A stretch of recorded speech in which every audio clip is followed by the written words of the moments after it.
people out there are looking at you like, I cut out sugar and nothing happened. What the hell do you mean by blood sugar? Well, and what does that have to do with lichen sclerosis or ulcerative proctitis or any autoimmune disease? What's your answer to that?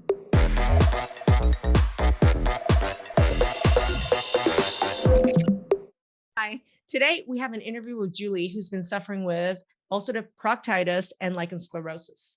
Now, warning, these are very private, sensitive areas and issues and symptoms to be talking about for Julie. So I applaud her for her ability and her desire to share her journey and her results with people. And I hope that there's a lot of Julies out there who are struggling with autoimmune disease, hormonal symptoms, vaginal symptoms, proctitis symptoms.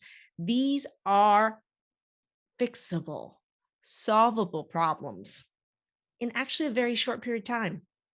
I can't wait for you to see Julie's journey.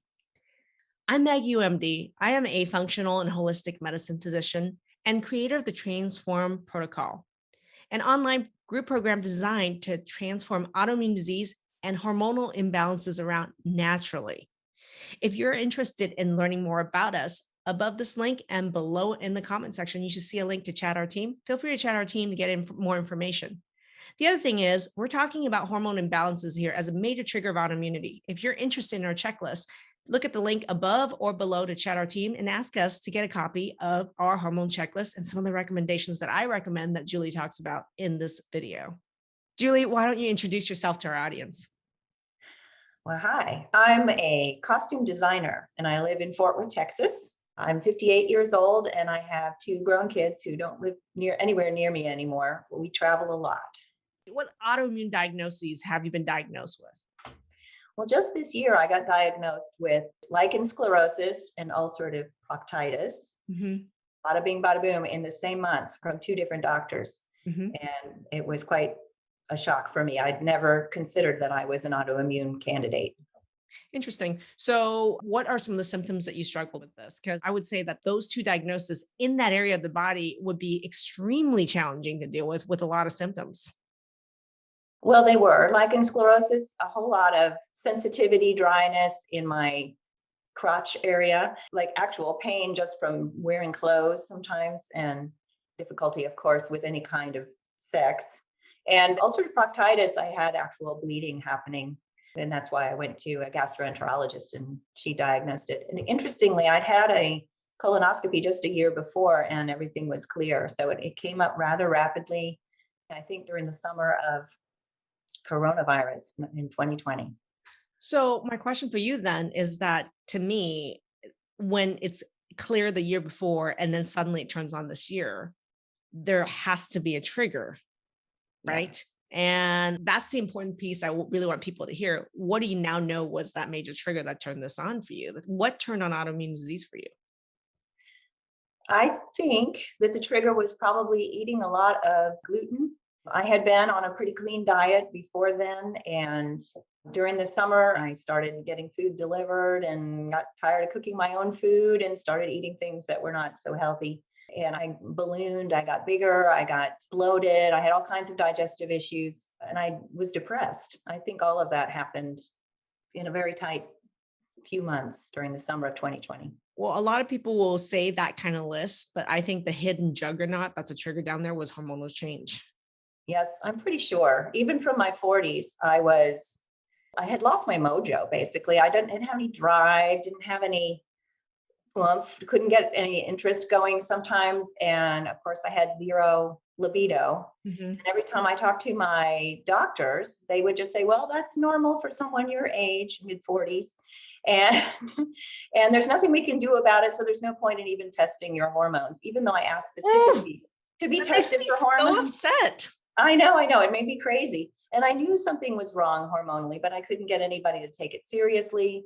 And, here I am more than 10 years later. And now, things are starting to really, they started to come to a head. So what I'm hearing is, I feel like my superpower is seeing patterns that other doctors don't.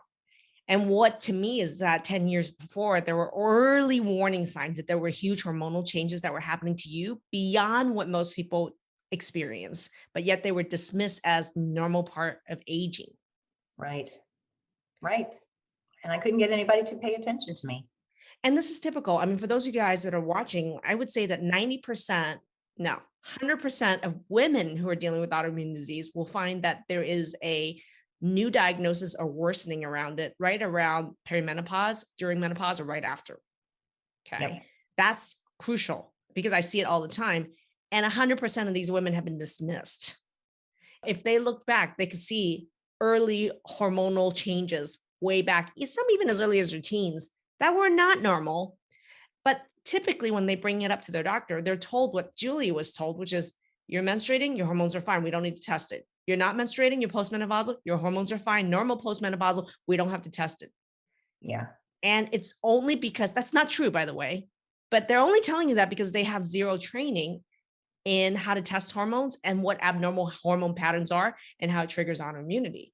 So if they don't have any of that training, they're going to tell you it doesn't matter, when in fact it's crucial.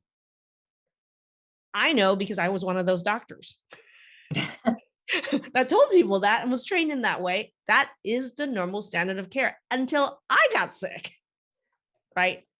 So let's go back to your story. I mean, just to give people context. And for those of you that are watching, if you're interested in getting our hormone checklist to see what hormone changes are not normal and how they are triggering autoimmunity, if you could write in the comment section, hormone checklist, or if you look at the link above this video, there might be a link where you can chat our team to get the hormone checklist. It's great if you had identified this 10 years earlier. And that's one of the lessons here, Julie, is that identifying hormone imbalances as early as possible can prevent the onset or worsening of autoimmunity. What did you do to first learn about your hormones? What was the process in this program learning about your hormones? Well, the testing that we do was very, very specific and ended up that I had low everything, stage 2 adrenal fatigue, DHEA completely unmeasurable. Not basically normal. Not normal. Yeah, I was at low all. on everything. This is not normal, everybody. I really want to be clear here. And to be told that that's normal and that's just normal aging is a crime. It's criminal. And for me, I want you guys to know that's what I told patients too. So I have a lot of sympathy for doctors that aren't trained in this because I was one of them. And that's 99 to 100% of the doctors you're going to be encountering. So what would you say were the top 3 symptoms that coming into this program that you're really struggling with? Well, the most important symptom was the sort of loss of mojo. I couldn't get energy or drive or interest going. That's been bothering me for a long time, for many, many years. Right. And it led to all kinds of things in my life that were not happy things. And I am divorced now, partially because of it. And I think that is definitely the primary thing that I'm searching to get back. I want my mojo back, and it's coming. It's coming back. You know, I think that's the hidden price a lot of people don't realize. I'm divorced as a result of that. Like at 36, when this happened, this was the spurring of was what led to and contributed to my divorce as well, was my own lack of energy, fatigue, brain fog, irritability, pain, depression. Yeah. Being able to focus on my husband or on other people was just not myself. Just not there. Okay. Other symptoms, just a lot of vaginal dryness and sensitivity and just a general lack of energy. It just killed everything. Oh, also really a lot of insomnia, waking up in the middle of the night, not being able to get back to sleep. That was just killer. Can you share with the audience what are some results you have already experienced just in this first 2 months? Well, I've already gotten rid of the insomnia. It's gone. I sleep all night, wake up refreshed, loving it. And actually that happened really early in the program with the increase in hydration and extra supplementation and getting good on my blood sugar balance made a huge difference. And honestly, being able to sleep well every night and count on it has just completely turned around my psychological the way I look at the world, and just my attitude in general is much more positive. Just a month after I've really started into working on the hormone balance, I'm already feeling more energy in the afternoons when I used to have really bad slumps. And I attribute that to the supplements I'm taking for adrenals, especially. My symptoms of lichen sclerosus have completely disappeared. What? Completely. Okay. You and I see this in the program all the time, but people out in the audience, I don't think they even understand what that means, because this is unheard of for dermatologists, rheumatologists, gynecologists, that there could be complete remission of these symptoms. So let's break that down. Let's be more specific about that. Can you say that again? Okay. The symptoms of my lichen sclerosus have completely disappeared. This doesn't happen. Yeah. So if you say the lichen sclerosus, which is a lot of those vaginal symptoms, dryness, pain, sensitivity is gone just in 2 months, people want to know how the heck did that happen? What's the secret sauce? Well, I didn't use any of the steroids that the doctor prescribed. If you look online, you'll hear from a lot of people who did use those steroids that they actually make things worse. So I They cause avoided, actual vaginal thinning. right. So I avoided the steroids and I got into this program as soon as I found out about it. And I really believe that it's turned it around. Were there anything specific that you felt like you did that was like, whoa, I noticed some results within a week or two? I think it really started turning around when I got better with my blood sugar balance. And, everything sort of layers on. So it's kind of hard to attribute any particular thing to one part of the program. You start with one thing, you keep going with that thing, you add another thing, you keep going with those, you add a third thing. But I think by the time I got around to really getting better with my blood sugar balance is when it started to clear up. So Julie, you mentioned supplementation. Could you name 2 supplements that you thought was like, wow, game changers for people with lichen sclerosus or hormonal imbalance? I'm pretty sure that it was the Pro Omega 1000 I'm taking and the Love Her that I take every day. They are making a big difference. So those 2 are actually my favorites, okay, for hormone imbalance. And there's reasons behind it. Just quick teach. I'm going to give 30 seconds. So Lover is really great for anyone with any hormone imbalances, any pattern, men or women could benefit from taking Lover 2 a day. Pro Omega 1000, high dose bioavailable pure omega is really great for every step in autoimmune issues, including hormone making and hormone balancing and inflammation to deal with pain. So I love that. So with Pro Omega 1000, I recommend people take 3,000 to 4,000 milligrams a day. That would be 1 in the morning, 2 at night would be ideal.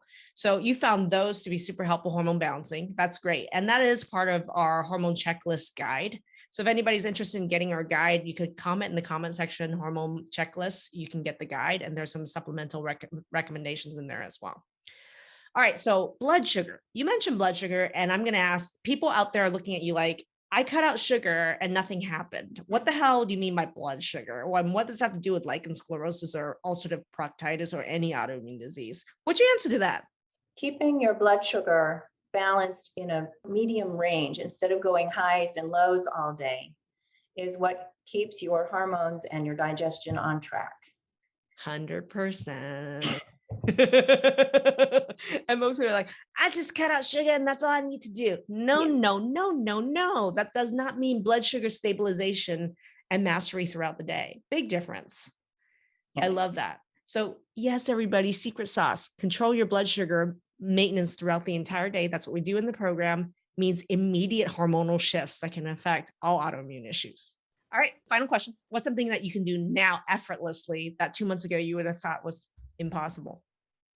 Well, it's just got to be waking up in the morning with bright eyes and bushy hair usually, and and a good attitude, ready to go. Perfect. Thank you, Julie. You're welcome.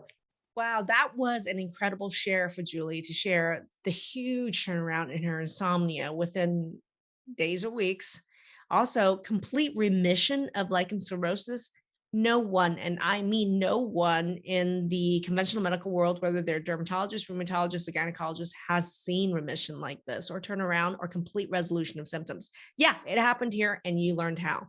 If you or anyone you know are suffering from any of these symptoms or autoimmune issues, tag their name in the comment section below, because you know what? They may not listen to you, they may not listen to me, but they may listen to Julie and her very real story and her very real outcomes. So put their name in the comment section and tag them.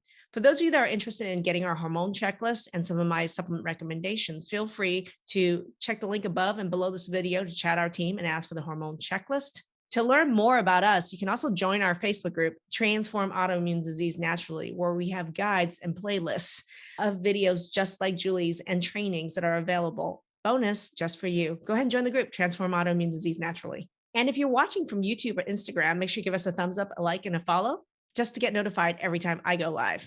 Thanks, everybody.